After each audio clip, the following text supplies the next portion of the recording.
Et bonjour à tous et bienvenue sur la chaîne. Aujourd'hui, un petit chill dans les bois, tranquille, un petit feu, un petit café pour vous faire une vidéo test sur le Scrama. Donc voilà, tranquillou. Là on est bien. Alors évidemment, c'est une chose qui a été faite déjà moult fois. Le Scrama, aussitôt qu'il est sorti, énormément de gens sur YouTube l'ont acheté et l'ont testé. Donc rien de nouveau, rien de révolutionnaire. Mais je vais quand même le tester avec vous et vous dire ce que j'en pense. Une deuxième vidéo suivra sur la pertinence d'un couteau comme celui-là. Et je le comparerai à une hachette, une scie pliante et à un autre couteau du même type que le Scrama. C'est le Ontario Camper, donc c'est une machette de 3 mm d'épée, donc on est plus dans le gros couteau que dans la machette, et on verra un peu la pertinence de tout ça. Mais première vidéo, celle-ci, c'est voilà, le test sur le Scrama. Donc on va tester ça sur un arbre mort sur pied. On va partir du principe qu'on a que ça, et on va le tester, voir si on peut partir avec juste ça, ou s'il faut d'autres systèmes à côté. Et après je vous dirai ce que j'en pense.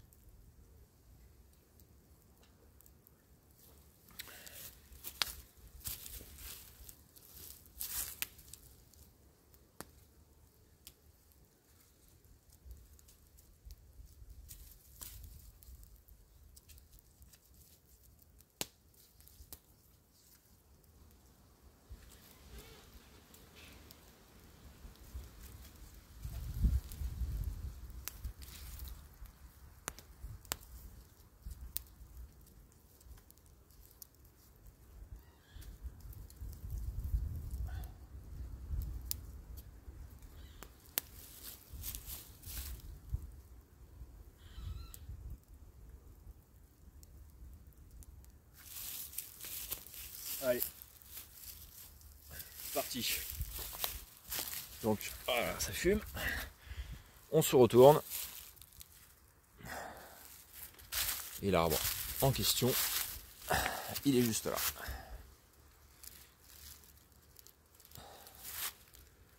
Hop, donc un petit réglage du trépied. C'est la forêt, c'est pas de dalle en béton ici. Donc petit réglage et on y va.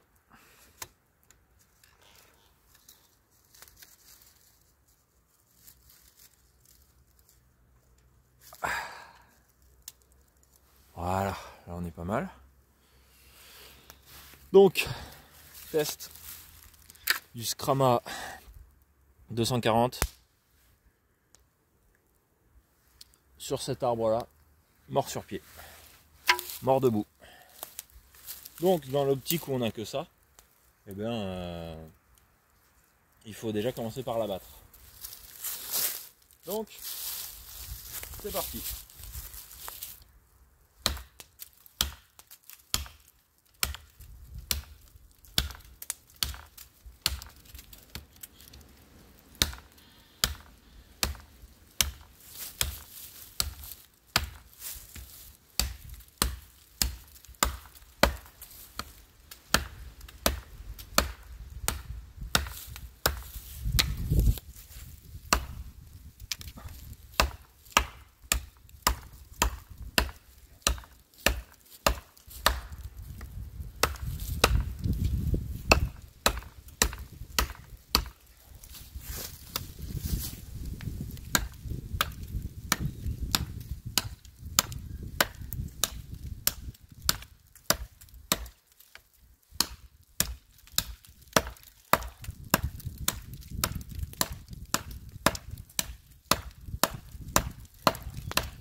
Donc,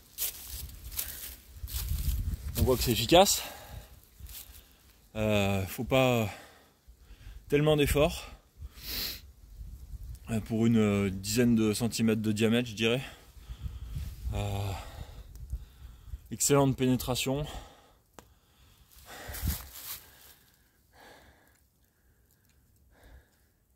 Excellente tenue du tranchant.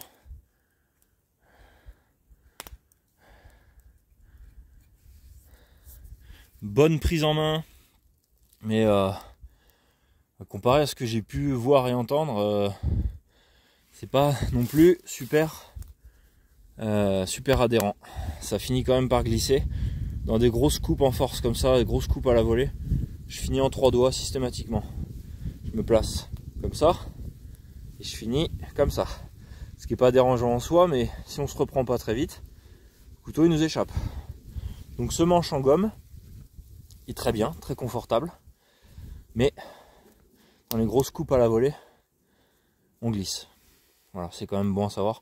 Après, dans ce genre de frappe, quel que soit le manche, on glisse. Même si vous avez du micarta, à moins de l'entourer de toile émery, mais sinon, on glisse forcément. Et voilà, c'est quand même bon à savoir. Après, forcément, quand on fait des travaux comme ça, on se reprend. On a le temps, hein, c'est pas un concours de coupe. Donc on se reprend, on met une petite paracorde si on n'est pas tranquille. Moi ça me gêne, mais voilà, il y en a qui aiment. Donc voilà, maintenant ce qu'on va faire, toujours travail de camp. Un coup qu'on a abattu un arbre comme ça, et on le débite. Donc pour le débiter, on va se mettre sur la souche qui est juste derrière nous.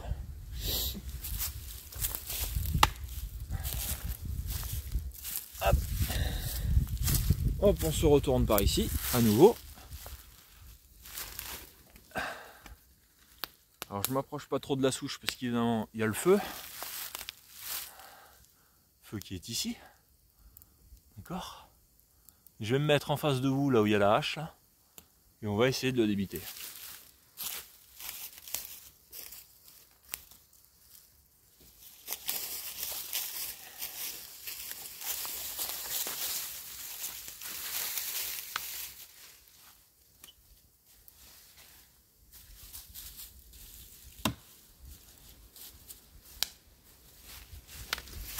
Donc on va se couper des tronçons et on va voir ce que ça vaut.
Ça réchauffe, hein.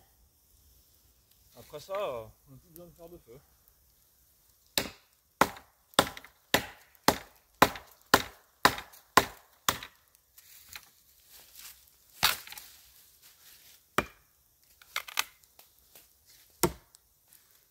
Donc,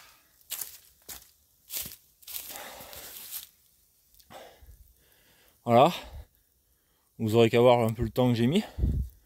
Sachant que des bûches comme ça, il va en falloir quelques-unes quand même pour faire un feu.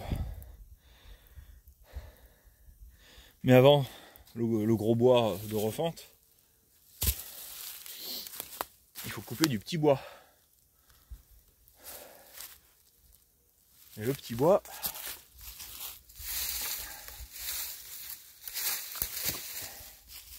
donc du petit bois comme ça, bah là évidemment ça va débiter. Hein.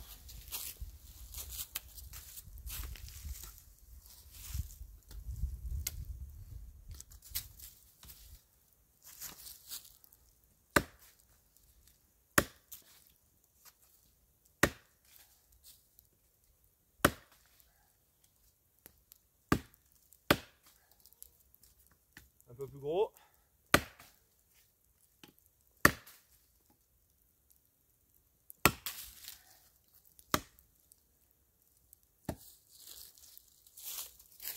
Donc ça y va, sans aucun problème. Là-dessus, il n'y a pas de souci. Évidemment, hein, du petit bois comme ça, de 2-3 cm de diamètre, même pas. Bon, mais ça se fait tout seul, hein, bien évidemment. Maintenant, on va voir pour refendre. Donc,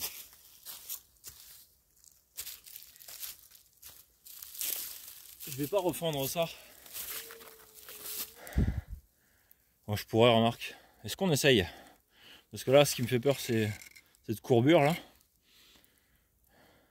Mais allez, on essaye. Je pense pas que ça soit un problème.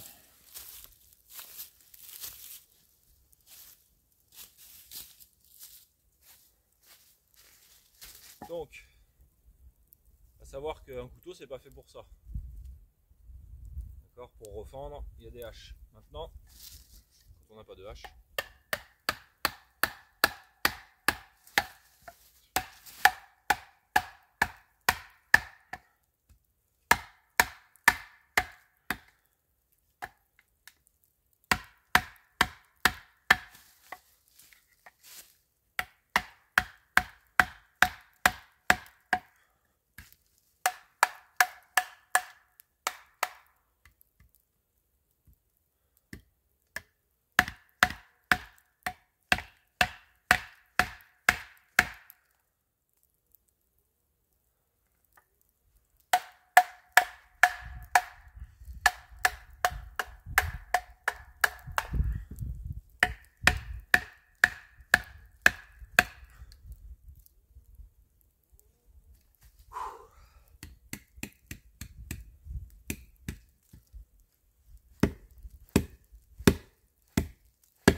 ça marche pas.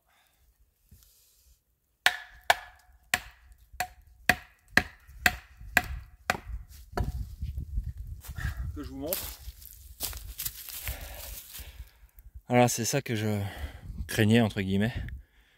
En fait, ici ça fait comme un nœud, cette courbure, et ce qui pose quand même pas mal de problèmes puisque moi je tape, mon énergie elle va par là. Donc ici il faut attendre que le bois suive la courbure et ça oppose quand même pas mal de résistance.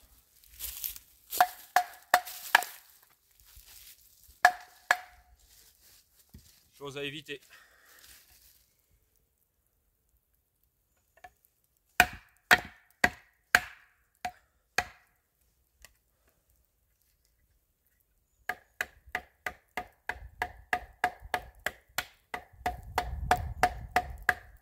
Ça bouge pas du tout, il est vraiment coincé là.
Voilà, je vais pas insister plus.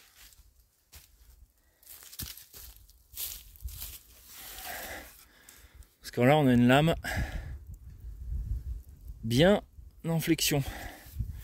Alors, je vais essayer de vous montrer ça. Allez, ça c'est un coup à péter le couteau. Alors j'achète pas des couteaux pour les péter.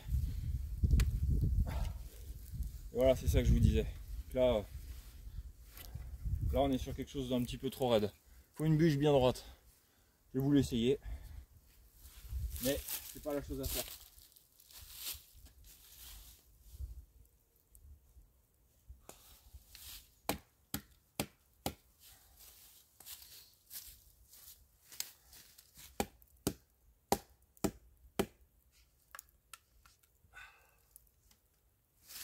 Non, il faudrait trouver un petit bout de bois.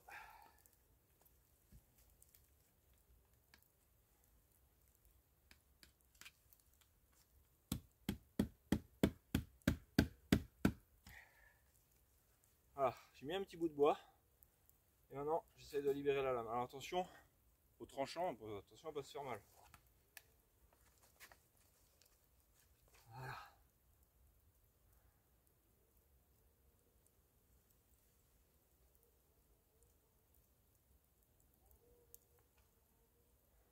Donc, on peut voir un peu les limites de la refente avec un couteau. Ce qu'on peut voir, c'est que j'ai pas l'impression que la lame soit totalement revenue. C'est pas très grave, mais voilà, faut faire attention avec ce genre de travaux. C'est comme ça qu'on casse un couteau. C'est pour ça qu'on dit que faut pas s'amuser à ça normalement. Par contre, sur du petit diamètre comme ça, allez, hop, là ça devrait pas poser de problème. Seulement, j'ai plus de maillet.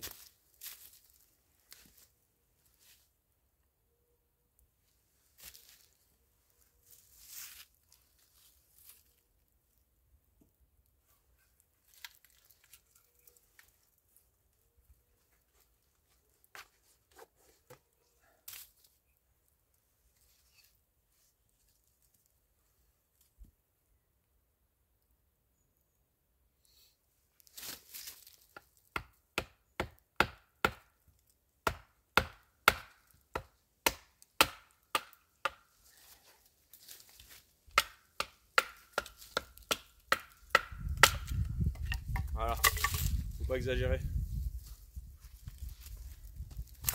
Donc ça c'était un exemple pour vous montrer que si vous bâtonnez avec un couteau, on l'a vu ensemble, ça c'est trop gros. D'accord? Encore si elle est droite, je dis pas. Mais là, cette courbure, c'est pas possible. Donc ça, on peut l'attaquer, on peut essayer avec une hache, on verra ça tout à l'heure.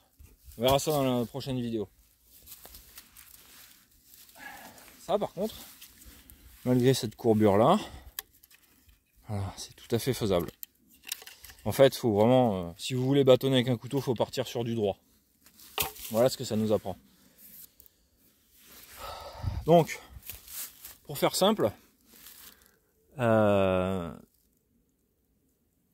c'est quelque chose de très efficace, mais comme tout, ça va avoir ses limites.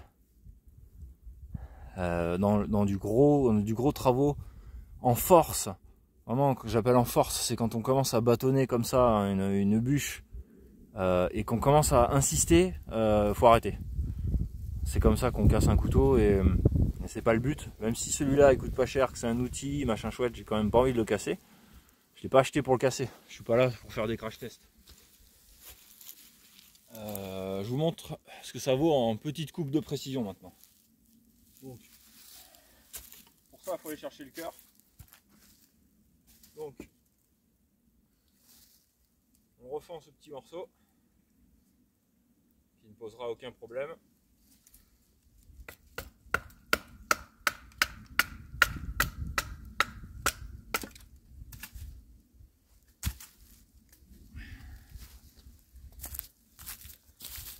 Et là,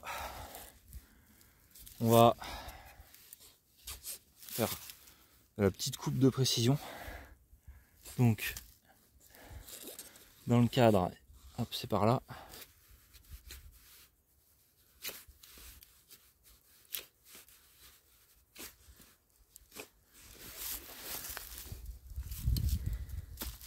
Hop, ce qu'on va faire.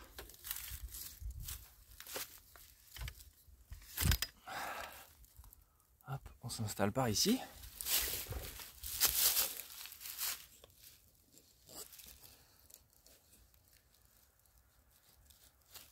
Donc en me rapprochant sur le manche.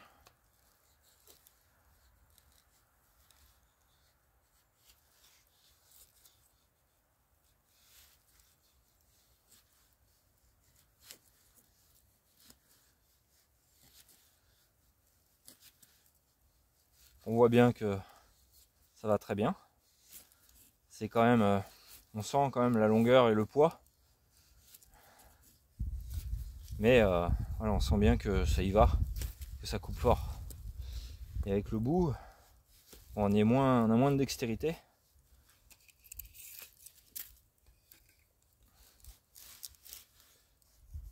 Mais ça y va aussi. C'est un couteau qui coupe vraiment bien. Sur toute sa longueur, c'est pas juste la partie ici qu'ils ont affûté plus fin. Alors oui, c'est plus efficace. Mais voilà, c'est pas non plus indispensable.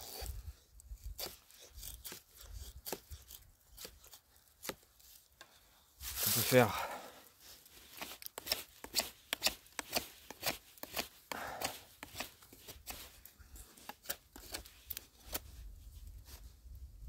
ça accroche tellement.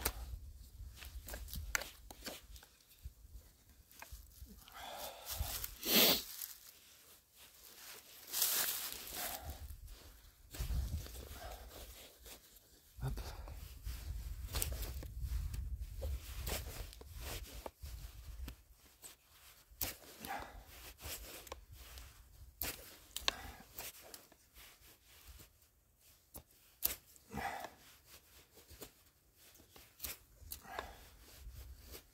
Après, moi personnellement, je vais pas dans les bois pour me tailler un arc ou une cuillère. Ça, c'est le délire bushcraft. Moi, je me cantonne à utiliser un couteau, pour les tâches vraiment minimum, quoi. Mais bon, si on veut, je peux très bien l'installer.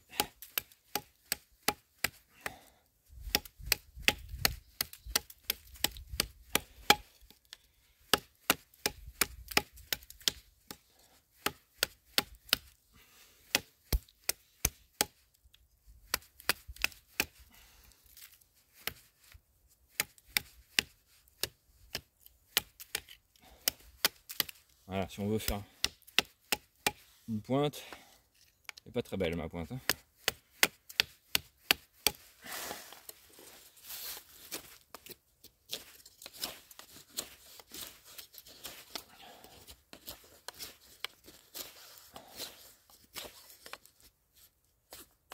Ah, putain, c'est mort.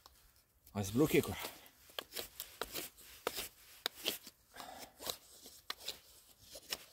Donc le poids et la taille sont un peu handicapantes quand même, hein. Un peu handicapants. On n'est pas aussi à l'aise qu'avec un couteau quand même de moyenne taille. C'est pas impossible. Si on n'a que ça, ça fera le boulot. L'avantage, c'est que c'est polyvalent. Ça va vous servir aussi de machette pour débroussailler, pour virer des ronces sur un chemin si vous faites du hors-sentier. Voilà, vous pouvez abattre un petit arbre avec, le refendre, faire du feather stick, le tailler. Voilà, vous pouvez faire pas mal de choses avec ça. C'est l'avantage, c'est que c'est polyvalent. Et c'est ce qu'on lui demande en fait. Et comme souvent on dit, il n'est pas spécialisé dans quelque chose, mais il est bon en tout. Et c'est ça qu'on veut. Quand on achète un outil comme ça, c'est ce qu'on recherche.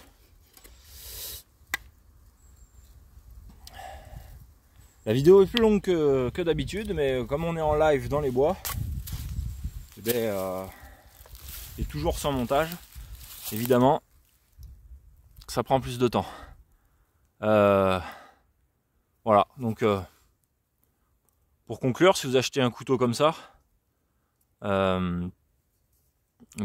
restez quand même dans les limites et sachez que voilà, c'est bon à tout, ou presque à tout, et c'est quand même assez sécurisant d'avoir un truc comme ça, mais faut pas aller trop loin. C'est pas une hache, et voilà, ça reste un gros couteau quoi. Ça reste un gros couteau et voilà, faut rester dans les limites. Mais on peut lui en demander, il n'y a pas de problème, c'est solide. J'espère que la vidéo vous aura plu. N'hésitez pas à liker, commenter, partager, abonnez-vous. Et puis laissez un petit com si ça vous fait plaisir. Si vous êtes content ou si vous n'êtes pas content, en restant courtois. Et puis voilà. À la prochaine pour donc la prochaine vidéo qui va suivre comparative. Gros bisous à vous et puis ciao ciao.